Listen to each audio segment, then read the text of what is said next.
ဒီဆက်ရဲ့ပေါ့နော် password chain လေးပြပေးမယ် Wi-Fi နဲ့ချိတ်ထားရပါတော့ချိတ်ထားပြီးရင်တော့ဒီမှာ link ပေါ့နော် user link 192.168.100.1အဲဒီ website မှာပေါ့နော်ဝင်ရ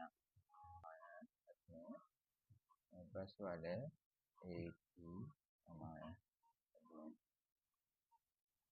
ဝင်သွားပြီပေါ့နော်ဝင်သွားပြီဆိုရင်တော့ဘယ်နားမှာလဲပေါ့နော် password chain လို့ရမယ့်ဟာလိုက်ရှာမယ်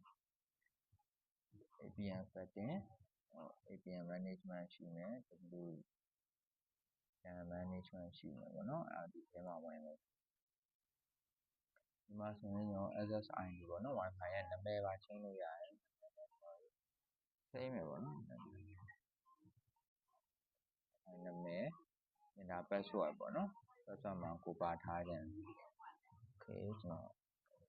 5000 6000ထားလိုက်မယ်ပြီးရင် submit နှိပ်လိုက်မယ် okay ပေးလိုက်မယ်နော်